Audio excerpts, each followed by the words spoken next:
అమ్మా! భగవంతుడు అన్ని బ్యాలెన్సింగ్స్ చేసేస్తాడు అని ఏదో సినిమాలో ఎవరో చెప్తే విన్నా. ఇవాళ 'భీమా' సినిమా చూసాక రియలైజ్ అయ్యా. ఇవాళ 'గామి' అండ్ 'భీమా' లాంటి 2 సినిమాలు చూసిన తర్వాత నాకు ఇంకేం చెప్పాలో తెలియట్లేదు. Hello everyone, welcome to Vamsi cinema. 'Bheema' ఇప్పుడు ఈ సినిమా గురించి సింపుల్గా చెప్పాలంటే ఒక వెరీ అవుట్డేటెడ్ స్టోరీ టెంప్లెట్ తీసుకొని అంతకంటే అవుట్డేటెడ్ ఎలిమెంట్స్ని దాంట్లో ఇరికిచ్చి తీసిన సినిమా అనమాట.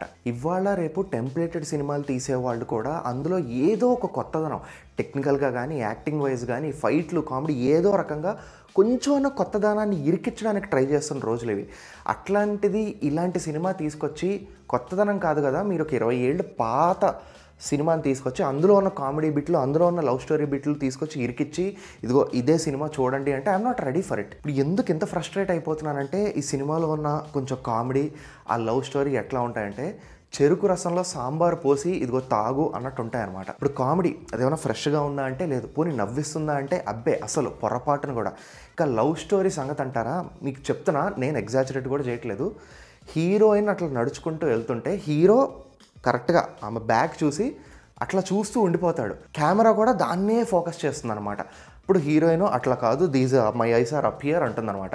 ఇదే సీన్ 3 సార్లు రిపీట్ అవుతుంది. తర్వాత ఇంకేదో జరిగి హీరోకి పడిపోతుంది. ఇది లవ్ కాదు, దీన్ని పర్వర్షన్ అంటారు. ఆహా అది కాదు, ఆ cinema essence love story comedy కాదు, ఇదొక యాక్షన్ ఫిలిము, ఇదొక కాప్ ఫిలిము, ఇంకా స్టైలిష్ అది ఇది అనకండి. ఏది వర్కౌట్ కాదు సినిమాలో, లైట్ తీసుకోండి. గోపీచంద్ గారు అంటే నాకు కొంచెం ఇష్టం. ఈ సినిమా ట్రైలర్లు పాటలు అవి వచ్చిన తర్వాత నాకు అర్థమైంది టెంప్లేట్ సినిమానే, టెంప్లేట్ సినిమా లాగానే చూడాలి. వెళ్ళామా 2.5 గంటలకు విజిల్ వేసామా, ఎంజాయ్ చేసామా, ఎంటర్టైన్ అయ్యామా, వచ్చేసామా అన్నట్టే ఉండాలి. ఆ మైండ్ సెట్తోనే వెళ్ళా, అది ఎక్స్పెక్ట్ చేసే వెళ్ళా. కానీ ఆ ఎక్స్పెక్టేషన్స్ని అసలు పాతాళానికి తొక్కేసే విధంగా తీశారు చూడండి, దట్ ఈస్ బర్నింగ్ మీ. ఇప్పుడు టెంప్లేటెడ్ యాక్షన్ సినిమాల భాషల్లోనే మాట్లాడుకుందాం.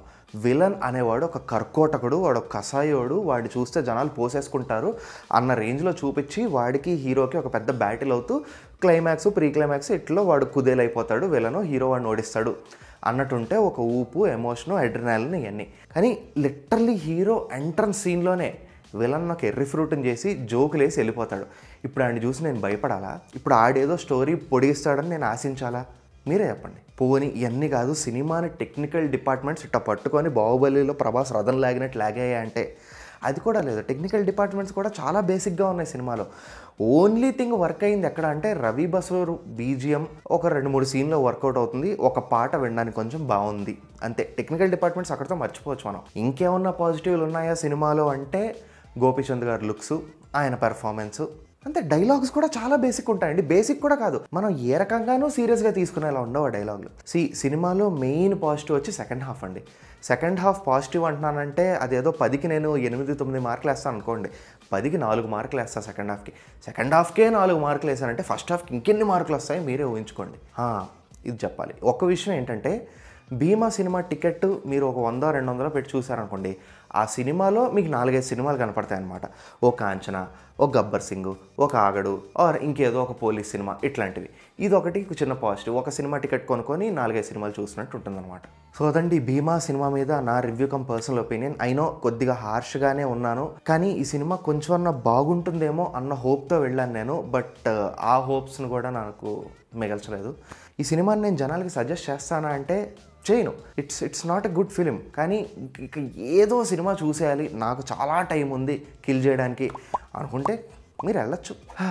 ఈ వీడియో మీకు నచ్చితే లైక్ చేయండి. ఈ వీడియో మీద మీ థాట్స్ని కామెంట్స్ ద్వారా చెప్పండి. అండ్ మన ఛానల్కి సబ్స్క్రైబ్ చేయండి. ఇంకో వీడియోతో ఇంకో రివ్యూతో మళ్ళీ కలుద్దాం. సబక్ సెలవు.